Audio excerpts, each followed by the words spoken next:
ഒരു മനസ്സോടുകൂടി തെരഞ്ഞെടുപ്പ് രംഗത്തേക്ക് ഇറങ്ങുകയാണ്. ഞാൻ നാളെ മുതൽ നിലമ്പൂരിലെ തെരഞ്ഞെടുപ്പ് പ്രവർത്തനങ്ങൾക്ക് സജീവമായിട്ട് തന്നെ ഉണ്ടാകും.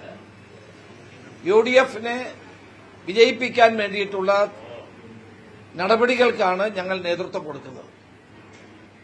അൻവറുമായി ബന്ധപ്പെട്ട കാര്യങ്ങൾ ഞാൻ അൻവറോട് സംസാരിച്ചു, മറ്റ് നേതാക്കന്മാരോട് സംസാരിച്ചിട്ടുണ്ട്. അത് രമ്യമായി പരിഹരിക്കാൻ കഴിയുമെന്നാണ് എന്റെ വിശ്വാസം. ഇതിനകത്ത് മുന്നണിയിലേക്ക് ഒരു ഘടകകക്ഷി എടുക്കുമ്പോൾ അതിന്റേതായ ചില ഫോർമാലിറ്റീസ് എല്ലാം ഉണ്ട്. അതൊക്കെ പ്രതിപക്ഷ നേതാവ് പറഞ്ഞ കാര്യമാണ്. ഡൽഹിയുടെ അനുവാദം തേടണം, മറ്റ് ഘടകകക്ഷിയോട് സംസാരിക്കണം, അങ്ങനെയുള്ള എല്ലാ കാര്യങ്ങളുമാണ്. അതുകൊണ്ടാണ് അല്പം ഡിലേ ഉണ്ടായിട്ടുള്ളത്. ഏതായാലും ഈ കാര്യത്തിൽ ഇനി വൈകാതെ ശുഭകരമായൊരു തീരുമാനത്തിലേക്ക് എത്തിക്കാനുള്ള ശ്രമമാണ് ഞങ്ങൾ എല്ലാവരും തന്നെ നടത്തിക്കൊണ്ടിരിക്കുന്നത്. ഇടതുപക്ഷ ജനാധിപത്യ മുന്നണിയെ പരാജയപ്പെടുത്താൻ ആഗ്രഹിക്കുന്ന എല്ലാവരെയും ചേർത്ത് നിർത്തണം എന്നുള്ളത് തന്നെയാണ് UDFന്റെ എന്നത്തെയും സമീപനം. ആ സമീപനം അനുസരിച്ചായിരിക്കും നമ്മൾ മുന്നോട്ട് പോകുന്നത്. നമ്മുടെ മുമ്പിലുള്ള ലക്ഷ്യം എന്താണ്? ഇടതുപക്ഷ ജനാധിപത്യ മുന്നണി സർക്കാരിന് കേരളത്തിലെ ജനങ്ങളെ മോചിപ്പിക്കുക. അതുകൊണ്ട് ഈ തെരഞ്ഞെടുപ്പിൽ ആര്യാട ഷൌക്കത്ത് വൻപിച്ച ഭൂരിപക്ഷത്തോടെ വിജയിപ്പിക്കുക. അതിനാവശ്യമായ അതിന്റെ അപ്പുറത്തേക്ക് എനിക്കൊന്നും പറയാനില്ല. പിന്നെ നമുക്കിപ്പോൾ ഓരോരുത്തർ പറയുന്നതിന് ഞാൻ പത്രസമ്മേളനം നടത്തി മറുപടി പറയുന്നതിന് ഒരു അനൌചിത്യമുണ്ട്. അവസാന വാചകം പറഞ്ഞു, ഏറ്റവും ലളിതമായ കാര്യത്തിലാണ് പറഞ്ഞത്, ഒരു അഹങ്കാരത്തിലല്ല പറഞ്ഞത്. നമുക്ക് അല്ല, അത് വേണ്ട, അത് ആ പറഞ്ഞത് തന്നെ ഇനി വേണ്ട. കൂടുതൽ പ്രതികരിക്കാനില്ല എന്നൊരു നിലപാടിലേക്ക് VD സതീശൻ കടക്കുമ്പോൾ രമേശ് ചെന്നിത്തല പറഞ്ഞത് കൂടി ചേർത്ത് വായിക്കണം. രമേശ് ചെന്നിത്തല പറഞ്ഞത്, ഞാൻ അൻവറിനോടും കോൺഗ്രസ് നേതാക്കന്മാരോടും സംസാരിച്ചു, ഇതിൽ അനുനയപ്പെട്ടു പോകാം എന്ന് രമേശ് ചെന്നിത്തല പറയുമ്പോൾ VD സതീശന്റെ ഭാഷ, അദ്ദേഹത്തിന്റെ ശരീരഭാഷയും അതല്ല പറയുന്നത് എന്ന് വേണം മനസ്സിലാക്കാൻ. രമേശ് ചെന്നിത്തല മാധ്യമങ്ങളോട് സംസാരിക്കുകയാണ്. അതിലേക്ക് വീണ്ടും അല്ല, അതെല്ലാം പരിഗണിച്ചുകൊണ്ട് അദ്ദേഹവുമായിട്ട് ഞങ്ങൾ സംസാരിക്കും. അത് രമ്യമായി പരിഹരിച്ച് തെരഞ്ഞെടുപ്പ് രംഗത്ത് എല്ലാവരും, ഞാൻ പറഞ്ഞേ, ഇടതുപക്ഷ മുന്നണിയെ പരാജയപ്പെടുത്താൻ ആഗ്രഹിക്കുന്ന മുഴുവൻ ജനവിഭാഗങ്ങളെയും ഒരുമിച്ച് കൊണ്ടുപോകുക എന്നുള്ളതാണ് ഞങ്ങളുടെ സമീപനം.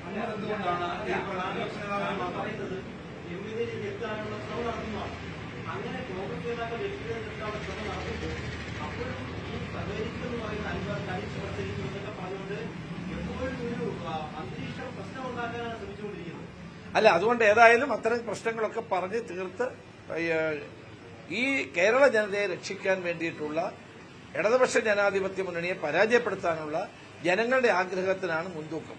അതിനു വേണ്ടിയിട്ടുള്ള ശ്രമങ്ങളാണ് നടക്കുന്നത്. ഒരു സ്വരവുമില്ല. ഞങ്ങൾ രണ്ടുപേരുടെ സ്വരം ഒന്ന് തന്നെയാണ്. ഞങ്ങൾ പ്രതിപക്ഷ നേതാവിന്റെയും എന്റെയും സ്വരം ഒന്ന് തന്നെയാണ്. രണ്ടുപേരുടെയും അഭിപ്രായം ഒന്ന് തന്നെയാണ്. ഞങ്ങൾ പരസ്പരം സംസാരിച്ചിട്ടാണ് കാര്യങ്ങൾ ചെയ്യുന്നത്. അതിലൊന്നും ഒരു വ്യത്യാസം.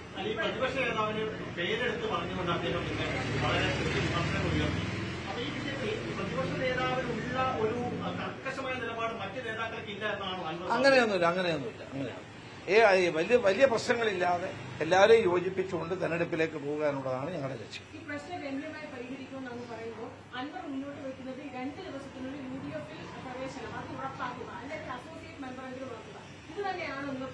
അല്ല, അന്ന് UDF യോഗം കൂടി പ്രതിപക്ഷ നേതാവിനെ ഞങ്ങൾ ചുമതലപ്പെടുത്തിയിട്ടുണ്ട് അന്തിമ തീരുമാനം എടുക്കാൻ വേണ്ടി. അതിന്റെ കാരണം എല്ലാ ഘടകകക്ഷികളോടും സംസാരിക്കണം, അത് കഴിഞ്ഞിട്ട് ഡൽഹിയിൽ സംസാരിക്കണം.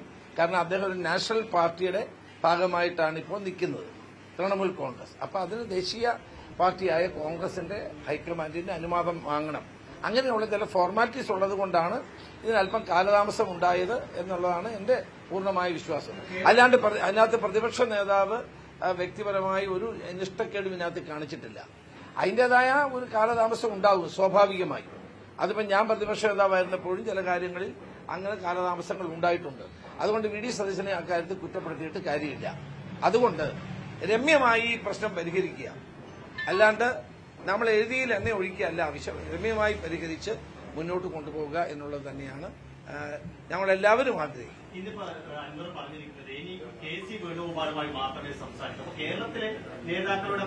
KC വേണുഗോപാലുമായി സംസാരിക്കുന്നതിൽ ഒരു തെറ്റുമില്ല. അദ്ദേഹം സംഘടനാ ചുമതലയുള്ള ജനറൽ സെക്രട്ടറിയാണ്, കേരളത്തിലുള്ള നേതാവാണ്.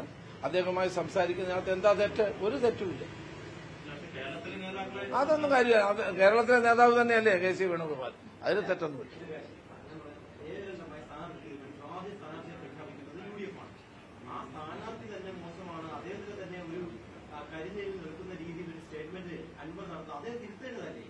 അല്ല വരട്ടെ, അത് അത്തരം കാര്യങ്ങളൊക്കെ സംസാരിച്ച പ്രശ്നങ്ങൾക്ക് പരിഹാരം ഉണ്ടാക്കും.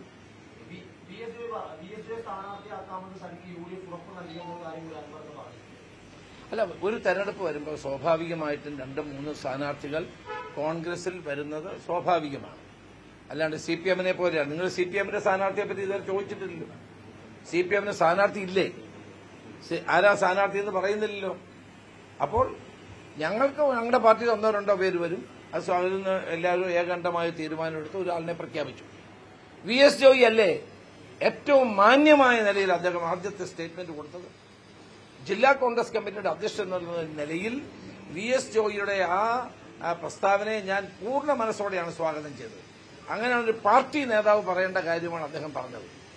സ്ഥാനാർത്ഥിത്വം ആഗ്രഹിക്കുന്നത് തെറ്റൊന്നുമില്ല, ആർക്കും ആഗ്രഹിക്കാം. പക്ഷെ party Congress high command, Congress president Mallikarjuna Kharge ഒരു തീരുമാനമെടുത്താൽ എല്ലാവരും ഒരുമിച്ച് നിൽക്കും. അതാണ് ഇവിടെ കണ്ടിട്ടുള്ളത്. മറ്റ് ഈ പ്രശ്നത്തിന് ഞങ്ങൾ പരിഹാരം കാണാൻ ശ്രമിക്കുക.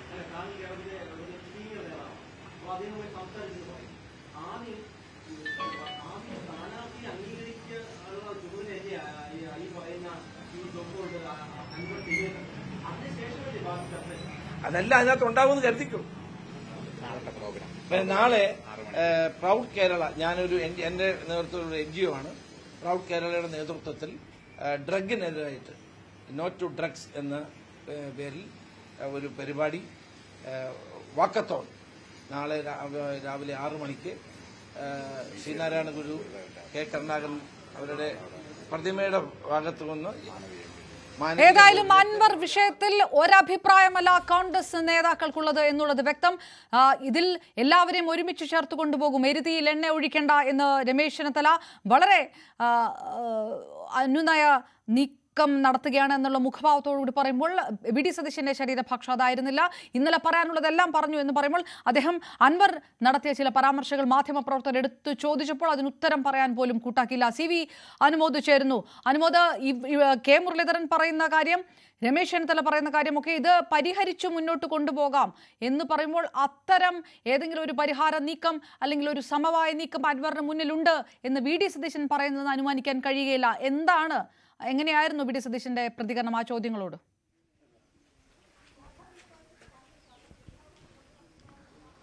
അപർണ, ഇന്ന് PV അൻവറിന്റെ രൂക്ഷമായ വിമർശനങ്ങൾ വന്നതിന് തൊട്ടു പിന്നാലെ തന്നെ VD സതീശന്റെ പ്രതികരണം മാധ്യമങ്ങൾ